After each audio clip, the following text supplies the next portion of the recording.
வாழ்க வளமுடன்! பேராசிரியர் டாக்டர் துரை லோகநாதனின் வினாவிடை தத்துவச் சிறுகதைகளாம் அமுதச்சுடர் சேனலின் சார்பான வணக்கங்கள்.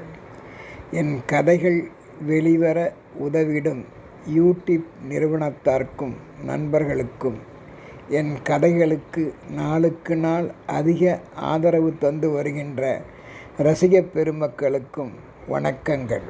என் கதை ஒரு வகை கற்பனைச் சூழலுடையதே. வாருங்கள், இன்றைய சிந்தனை ஓட்டமாம் இயல்புகள் மாறினால் என்பதாகும். இயற்கையின் அமைப்பிலேயே மிகவும் எளிமையாய் அதிக ஒப்பனைகள் செய்து செயற்கை அழகை சுய அழகாய் காட்டி நிற்பவர்கள் போல் இல்லாமல் அந்த மட்டியூர் கிராமம் இயல்பாய் காட்சியளிக்கும். சூதுவாது தெரியாத எளிய முறையில் கிராம மக்கள் வாழும் பகுதியே அந்த பச்சை பசேல் என்று தூய வானத்து நிறம் போல் காட்சியளிக்கும். மட்டியூர் பசுமைகள் நிறைந்த தெளிந்த நீரோடைகளையும் வயல்களையும் கொண்ட அந்த மட்டியூராகும். ஆனால் அம்மக்கள் எளிதில் ஏமாந்துவிடும் தன்மையை கொண்டவர்களாகவும், அவ்வூரில் பெரும்பாலும் ஒரு சிலரை தவிர பலர் அவ்வாறுதான் விளங்கினர் என்பதும் மறுக்க முடியாத உண்மைகளே. ஏழைக்கு ஏற்ற எள்ளுருண்டை என்பது போல் எச்சூழலிலும் தங்களுக்கு ஏற்றவாறு வாழவும், உலகியலின் தற்போதைய போக்கை பார்த்து இளைய தலைமுறையினர் படிப்படியாக உணர்ந்து கல்வியால் முன்னேறவும் தலைப்பட்டனர்.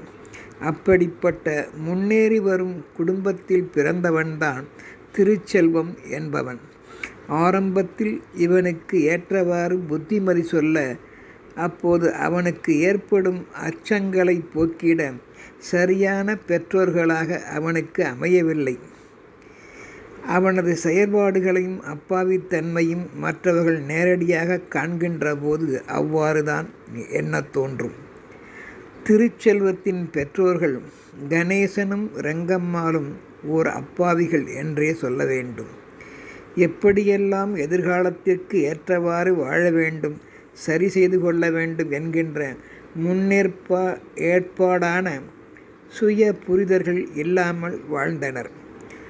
அதை பற்றி சிந்திக்காமலேயே இயல்பாய் அன்றாட வாழ்க்கையை கிடைத்திடும் கூலி வேலைகளை கொண்டு ஜீவனம் நடத்தி தங்கள் கடமையில் ஒரு மகனாம் திருச்செல்வத்தையும் பெற்றெடுத்தனர் என்றுதான் சொல்ல வேண்டும். மகன் திருச்செல்வத்திற்கு பிறகு வெளியூரில் உள்ள மற்றவர்களின் குடும்ப வளர்ச்சியை பார்த்து தங்கள் மகனையும் அவ்வாறே வெளி உலகுக்கு அனுப்பி வெளி உலகம் தெரியுமாறு கல்வி பயில வைத்து முன்னேற்ற தலைப்பட்டனர் என்றே அவர்கள் முயற்சியை எண்ணி பார்க்கலாம் போக போக. அதற்காய் பெற்றோர்கள் இருவரும் சோதனைகள் பலவற்றை தங்கள் வாழ்க்கையில் கடந்து பின் கடினத்தங்களின் கூடுதல் உழைப்பினால் கிடைக்கும் வருமானத்தை வைத்தும் தங்களின் கஷ்டம் தெரியாமல் மகனின் வளர்ச்சிக்கு ஊன்றுகோலாய் எரியும் மெழுகுவர்த்தியைப் போல் உருகி நின்றனர். திருச்செல்வத்தின் பார்வைக்கு மட்டும் அவர்கள் தங்கள் சோகங்களை காட்டிக்கொள்ளாமல் இயல்பாய் புன்சிரிப்பாய் தங்களின் முக பிரகாசம் காட்டி நின்றனர். ஆனால் அதிக உழைப்பால் மெழுகுவர்த்தி உருகுவதைப் போலவும் பெற்றோர்கள் ஆயினர். பாட்டன் பூட்டன் என்பார்களே, அதுபோல முப்பாட்டன்கள் சொத்துக்களையும் கிடைக்கவில்லை திருச்செல்வத்தின் குடும்பத்திற்கு. இதனையெல்லாம் சிறிதளவு உணர்ந்த மகனோ தாம் விரைவில் பட்டம் பெற்றதும் ஒரு வேலைவாய்ப்பை தேடிக்கொண்டால்தான் தன்னை வளர்த்த பெற்றோர்களுக்கு ஓய்வு கொடுப்பதற்கு மட்டுமல்லாமல் நன்றிக்கடன் மிக்கவனாகவும் நான் எதிர்காலத்தில் மாற முடியும் என்று நினைக்கவும் தவறவில்லை திருச்செல்வம். பெற்றோர்களுக்கு மகனுடைய மற்றும் தங்களுடைய ஏக்கங்களும் சுமைகளும் நாளும் குடும்பத்திற்கு பாரமாய் ஆவதை உணராமலும் இல்லை.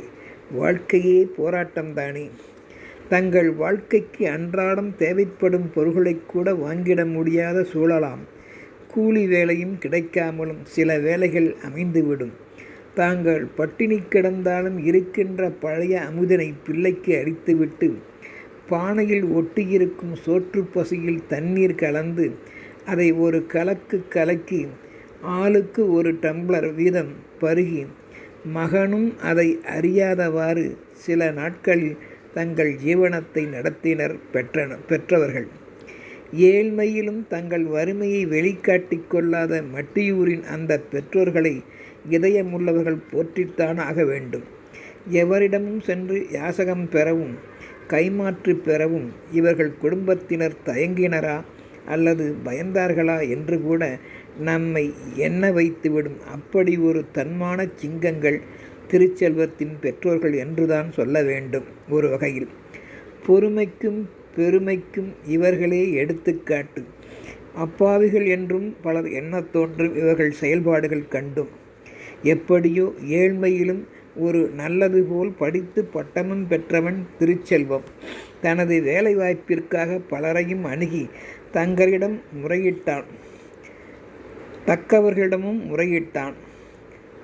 படிப்பின் தெம்பால் அச்சம் நீங்கியவன் சிறிது காலம் சில இடங்களில் எழுத்தற்கணக்கு வழக்கு பணிகளையும் மேற்கொண்டான்.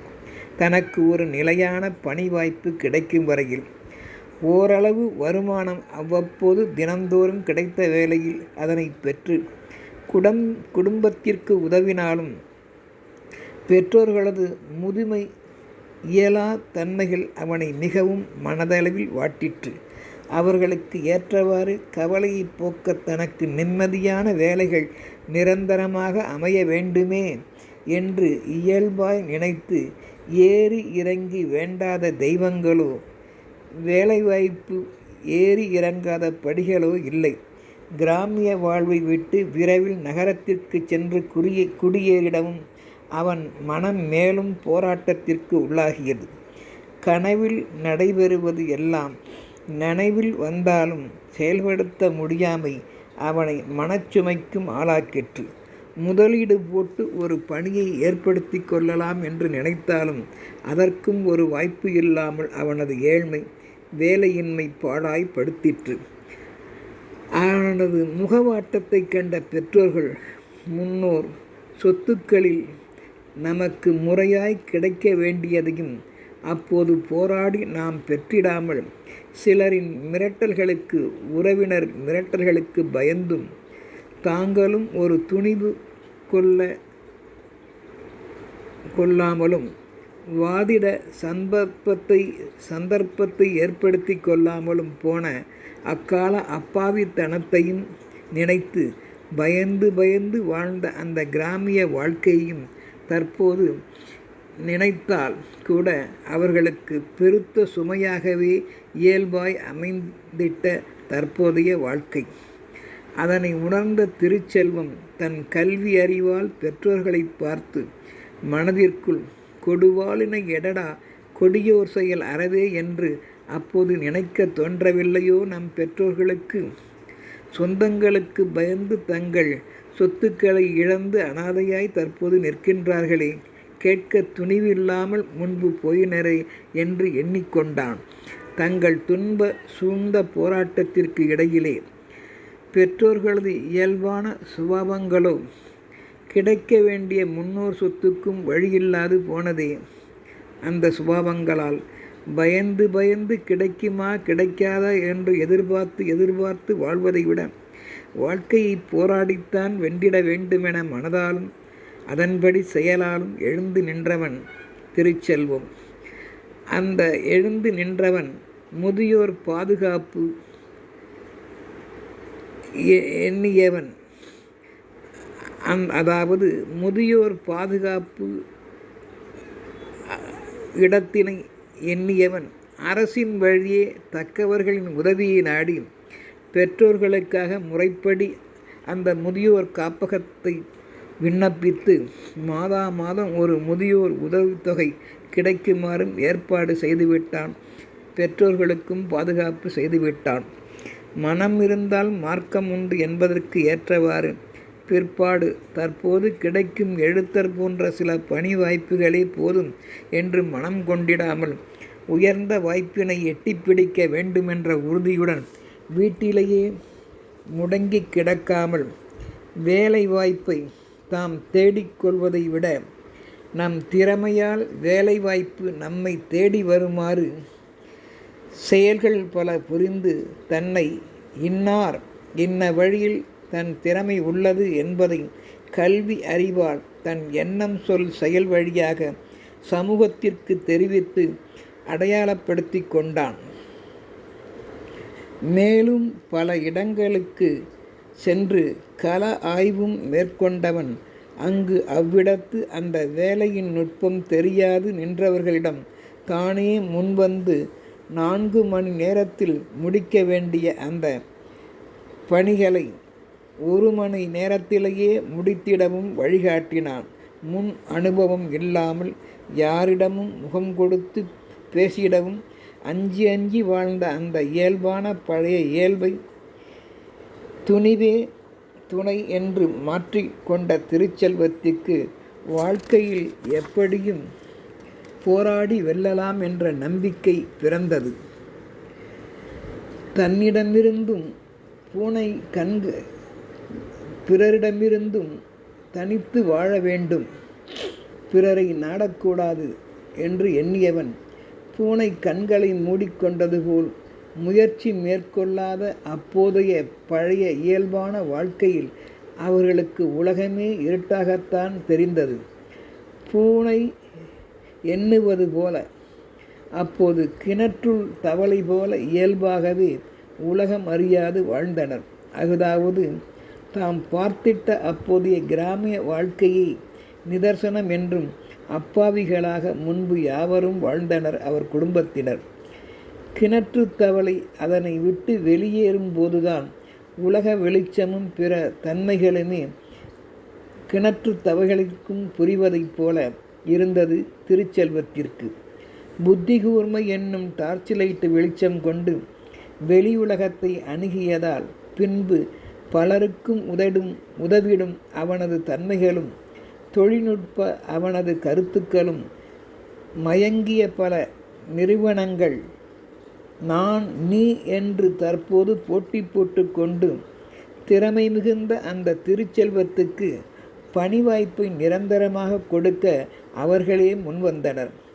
திருச்செல்வம் எண்ணியவாறே அவனது பெற்றோர்கள் ஆசியாலும் தன் அறிவுபூர்வமான சுறுசுறுப்பான ஊக்கத்தாலும் தன் மீது நம்பிக்கை கொண்டதாலும் வேலையை தேடி தேடி அலைந்த அவனுக்கு தற்போது அவனை தேடியே அவனது திறமையால் வேலைவாய்ப்பு என்பது அவன் வீட்டு கதவினை தட்டி நின்றது.